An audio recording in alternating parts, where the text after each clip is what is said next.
इस संसार में वृंदावन की धरती को शास्त्रों में सबसे पावन व पवित्र माना गया है, क्योंकि यहाँ भगवान कृष्ण ने बहुत सी लीलाएं की हैं, जिनका वर्णन आज तक लोगों की जुबान पर कायम है। दूर दूर से लोग यहाँ भगवान की लीलाओं का स्मरण करने आते हैं और फिर यहीं के होकर रह जाते हैं।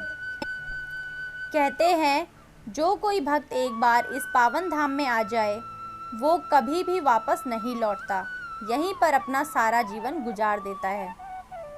आज हम बात करेंगे वृंदावन स्थित विश्व प्रसिद्ध बांके बिहारी के मंदिर के बारे में। कहते हैं कि बांके बिहारी की एक झलक पाने के लिए लोग सुबह से शाम तक लंबी कतारों में खड़े रहते हैं। इनके दर्शन करना बहुत ही मुश्किल होता है, क्योंकि वहाँ करोड़ों की भीड़ उनके दर्शनों के लिए हमेशा मौजूद रहती है। लेकिन क्या कभी किसी ने इस बात पर ध्यान दिया है कि कभी भी उनके चरणों के दर्शन नहीं होते? इसके पीछे की वजह शायद ही कोई जानता होगा। तो चलिए, आज मैं आपको बांके बिहारी जी के चरणों के दर्शन ना होने के पीछे की वजह बताती हूँ। दरअसल बात कुछ ऐसी है कि भगवान के दर्शन करना तो बेहद कठिन है ही, लेकिन इसके साथ साथ उनके चरणों के दर्शन कर पाना भी बहुत मुश्किल है, क्योंकि ये केवल साल में एक ही दिन होता है और वो दिन है अक्षय तृतीया का। मान्यताओं के अनुसार इस दिन भगवान को अपने सिंहासन से थोड़ा सा आगे लाकर चरणों के दर्शन उनके भक्तों को करवाए जाते हैं। आपने देखा होगा कि बिहारी जी के चरण कमल पूरा साल वस्त्रों और फूलों से ढके रहते हैं और केवल अक्षय तृतीया के दिन ही उनके चरण कमलों के दर्शन करने को मिलते हैं।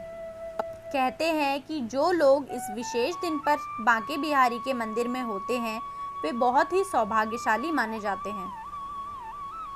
इस दिन एक परंपरा, जिसे चंदन यात्रा के नाम से जाना जाता है, वो इसी दिन से शुरू होती है और जो 21 दिनों तक चलती है, जिसमें भगवान के पूरे शरीर पर चंदन का लेप लगाया जाता है और उसकी तैयारी महीनों पहले से शुरू हो जाती है।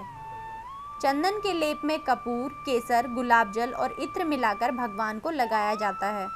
इस दिन मंदिर प्रांगण में बहुत ही भीड़ देखने को मिलती है।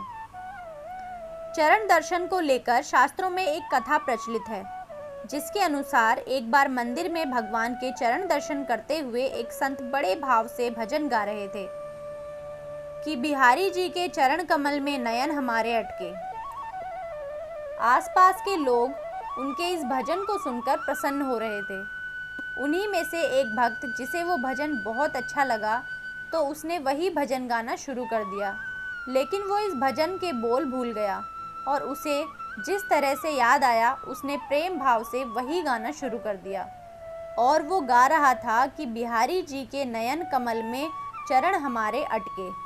वो व्यक्ति भगवान की भक्ति में इतना लीन हो गया कि वो भूल गया कि वो गा क्या रहा है। जैसे कि आप सब जानते हैं कि भगवान तो अपने भक्तों के भाव के भूखे होते हैं, उन्हें किसी और चीज़ का कोई स्नेह नहीं होता। उस व्यक्ति के इस भाव को देखकर भगवान से रहा नहीं गया और वो उसके सामने प्रकट हो गए और कहने लगे कि मैंने बहुत से भक्त देखे, लेकिन तुम्हारे जैसा किसी का भाव नहीं देखा। लोगों के तो नयन मेरे चरणों में अटक जाते हैं, लेकिन तुम एक ऐसे हो जिसने मेरे नयनों को अपने चरणों में अटका दिया। पहले तो उस व्यक्ति को समझ नहीं आया, लेकिन बाद में उसे एहसास हुआ तो उसे अपनी भूल की समझ आई और पता चला कि बिहारी जी तो केवल अपने भक्तों के भाव के भूखे हैं और तभी से अक्षय तृतीया के दिन उनके चरण दर्शनों की परंपरा शुरू हो गई।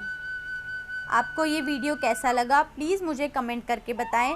मेरे वीडियो को लाइक करें, शेयर करें, चैनल को सब्सक्राइब करना ना भूलें। धन्यवाद। हरे कृष्णा, राधे राधे।